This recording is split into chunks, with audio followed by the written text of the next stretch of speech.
Christopher Columbus stared at the huge ocean. He had a big dream. He dreamt of reaching the east. He thought he could sail west across the Atlantic Ocean.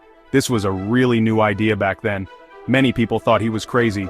Columbus was a go-getter. He was also a good sailor. He looked at maps and charts. He thought the world was smaller than other people thought. He figured he could get to Asia by sailing west. He didn't realize how big Earth really was. He also didn't know about North and South America. Columbus wanted riches and fame, but he also really believed in God. He thought God was guiding his trip. He saw himself spreading Christianity. He held on to this belief as he sailed across the ocean. With his ambition and faith, Columbus got King Ferdinand and Queen Isabella of Spain to pay for his trip. He promised them riches and new lands. With their help, his dream started to come true. On August 3, 1492, Columbus sailed from Palos de la Frontera, Spain. He was in charge of 3 ships, the Nina, the Pinta, and the Santa Maria.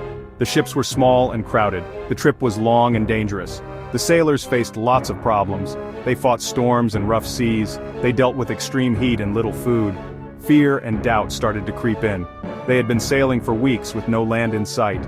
But Columbus didn't give up. He stopped a near mutiny. He used his charm and strong will to encourage his crew. He promised them rewards and fame. He reminded them of the glory waiting for them. The trip was hard, but hope kept them going. Every day they searched the horizon, looking for any sign of land. Soon their hard work would pay off. On October 12, 1492, a lookout on the Pinta yelled, "Land! Land!" After more than 2 months at sea, they finally found land. They landed on an island in the Bahamas. Columbus named it San Salvador. The Taino people lived on the island. They were friendly and welcoming.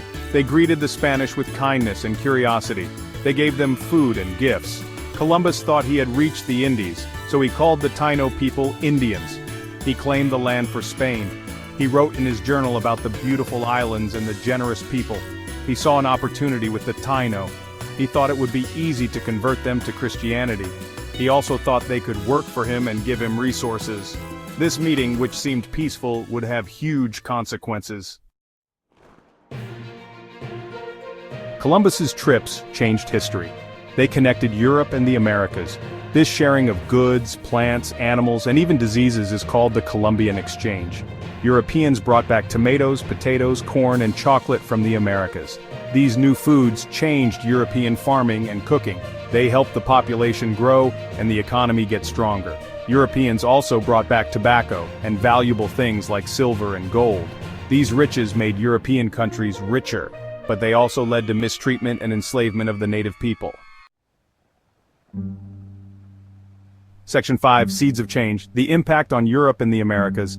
The Columbian Exchange changed the Americas a lot. Europeans brought horses, cows, and pigs. These animals changed farming and travel, but they also led to cutting down forests and native animals losing their homes. Europeans also brought diseases like smallpox, measles, and the flu. These diseases were terrible for the native people. They had never been exposed to these illnesses before, so they got very sick. Many people died, and entire cultures and societies were almost wiped out.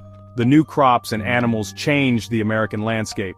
It also led to the growth of big farms and the need for workers. This led to the transatlantic slave trade, which brought millions of Africans to the Americas as slaves.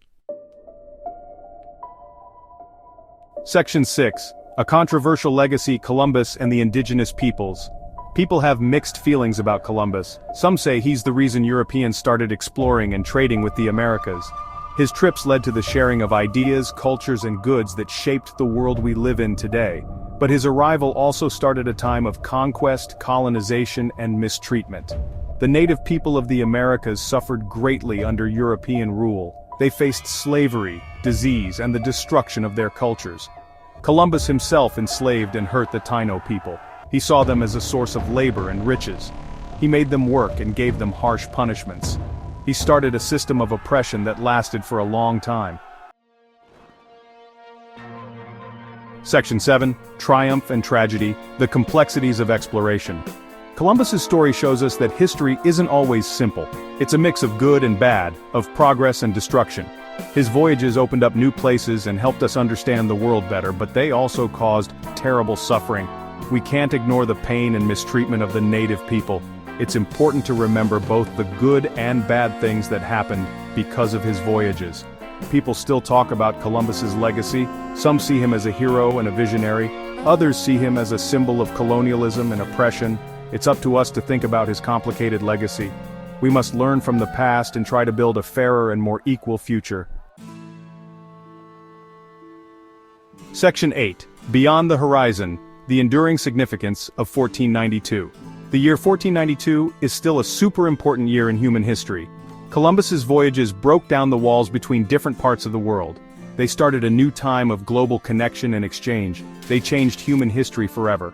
The meeting of Europe and the Americas had big consequences. It led to new empires, changes in global trade, and the sharing of ideas and cultures that still shape our world today.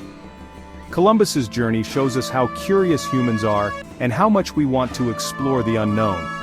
It also teaches us how important it is to understand and respect different cultures. Section 9. A world transformed. Columbus's place in history.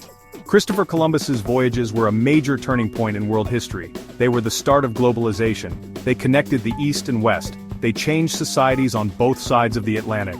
His legacy is complicated and has many sides. He was a skilled sailor and a determined explorer. He was also responsible for the mistreatment and suffering of native peoples.